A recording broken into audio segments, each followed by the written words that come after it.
కూర్చోండి. అదేమిటే సరుకులు తీసుకొస్తానని మళ్ళీ ఖాళీ సంచితో తిరిగొచ్చావు? పాత బాకి చెల్లిస్తే గాని సరుకులు ఇవ్వనన్నారమ్మా శెట్టి గారు. కనీసం 5 పైసలు బఠానీలు కూడా అడిగవను, అవతల తగలడు అన్నాడు. అంటే మనందరం తగలడాలా? నోరు ముయ్ దరిద్రపు వెధవ. వీడు వెర్రి వెధవండి, ఇలాగే మాట్లాడుతుంటాడు. మీ పెద్దబ్బాయ? అబ్బే, ఈ మొద్దడు నా కొడుకు ఎలా అవుతాడు? మా ఆయన మొదటి భార్య కొడుకులేండి. నాకిద్దరు కూతుళ్లే. ఈ అమ్మాయేమో సుశీల, ఇది సుధా.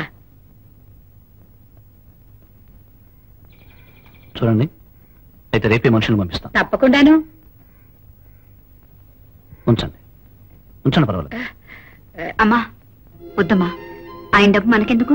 తప్పే ఉందండి, మనుషులన్నా ఒకరికొకరు సాయం చేసుకోవాలి. నేను అడిగిందాన్ని మీరు అనుమతించి సాయం చేశారు. నాకు తోచిందేదో నేను ఇచ్చి సాయపడుతున్నాను. వస్తానండి, నమస్కారం. అయ్యో అయ్యో, 10 రూపాయలు అనుకుంటే 100 రూపాయలే సుశీల. అదెంతైనా నువ్వు తీసుకోవడంలో అర్థం లేదమ్మా. అవే మాటలే పిచ్చి ముద్ద.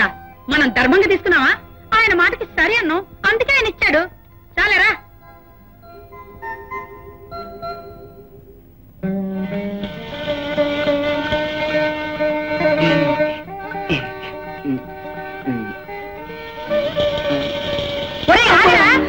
తొందర ఏమిట్రా, తిండిపోతు వెధవా. నాన్న పుణుకులు తెచ్చాన్రా.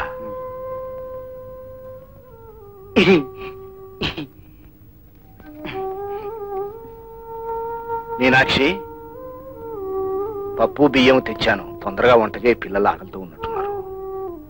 తెచ్చారులేండి ఈ ముష్టి బియ్యం. జీవితాంతా ఏ ముష్టి తినాల్సిందేనా?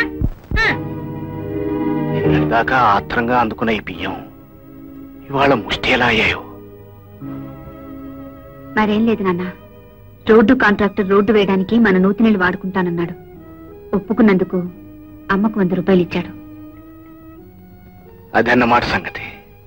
చేతికి 100 వచ్చినా 1000 వచ్చినా కడుపు కావలసింది గుప్పెడు బియ్యమేనని మీ అమ్మ తెలుసుకోలేకపోతుంది.